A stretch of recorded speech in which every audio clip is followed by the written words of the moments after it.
Ano na siya. Yan, ano na siya. Ayan. Sarap-sarap niyan guys. Ayan, ang patatas. Ang labaw kay daghan man siya.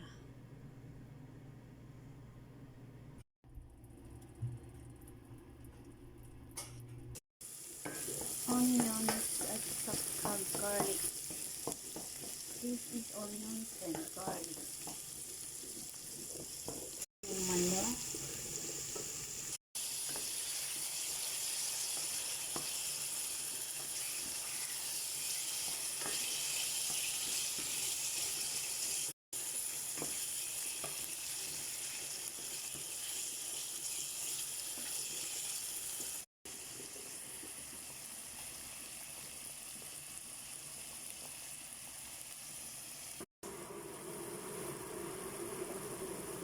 Yung mga kanyang ingredients.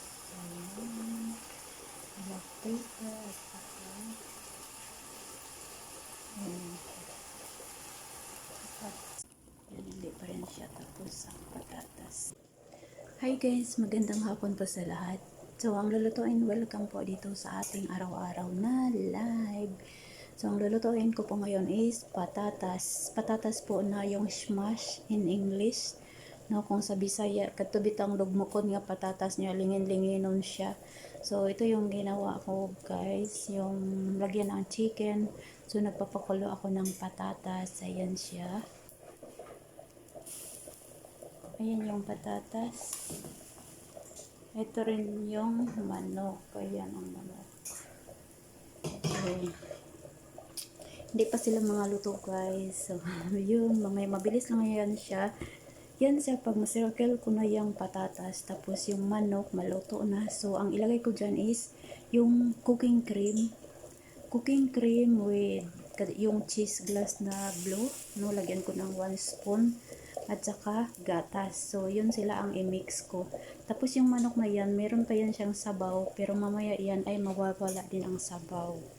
So, ngayon ko lang yan siya nilagyan ng tubig yung manok kasi para maluto yan siya. So, pag mawala na yung tubig na yan is titikman natin ang lasa niya kung okay na ba. Pagkatapos, maggawa tayo ng cooking cream and milk at saka yung cheese in glass. So, yun sila ang ano dyan, parang sabaw niya guys. Parang sauce niya dyan sa gagawin kong patatas na i-circle. No? Mamaya makikita niyo. Ayan, kumukulo pa siya. So, ito naman ang chicken. So, ito na yan siya, guys. Nawala na yung kanyang tubig. So, magawa tayo ng cooking coin, gatas, at saka cheese glass doon sa kabilang calderen. Ayan. Tapos, ilalagay natin dito. Pag makagawa na tayo, i-mix natin yung cooking cream. Tapos, ilagay natin siya dito. Yun ay ilagay natin doon sa yung patatas mamaya. So, ayan. So, ito yung gatas. Ito yung cooking cream. At ito yung cheese. Ayan. So, ito lalagyan ko siya ng ano dito. 1 spoon or 2 spoon. So, depende rin yan guys kung marami kayong lulutuin. Kasi mas masarap kasi pag may ano. Ayan. Guys, ito na yung aking ilalagay dyan sa smashed potato. Diba yung chicken na niluto ko? So, mawala na yung tubig niya. Ito na naman, magawa ako doon sa kabilang frying pan. No? Parang iluluto ko siya. Kasi lalagyan kasi siya ng ano guys, lalagyan din siya ng gatas. Ayan yung gatas. So, magkuha ako ng 1 cup and 1 cup sa cooking cream, 1 cup din sa milk. Pagkatapos maglagay ako nitong cheese. Ang sarap paglagyan ng cheese guys kasi hindi mo na masyado siyang lutuin.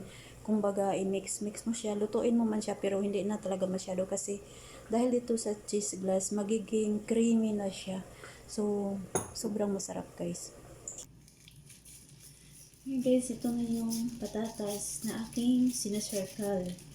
Ito yung ito yung smashed potato na lalagyan siya ng chicken. Ayan. Ito na lang siya.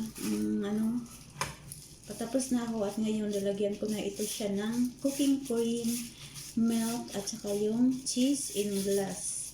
So, masarap siya guys pag tatlo ang ilagay mo yung, lagyan mo talaga siya ng cheese in glass. Ito siya. Ayan. No, tapos, itong cooking cream, at saka gatas. So, ayun siya. Ayan. So, ito na yung siyang patatas niluto ko kanina. Tapos, gidugmok na ko siya. No, anya karon ibutan na to siya sa Pyrex. Ibalhin na to siya sa Pyrex. Lalagyan natin siya ng cooking cream, milk, at saka cheese glass. Kasi yung manok ay ilalagay din natin sa Pyrex. Lagay natin yung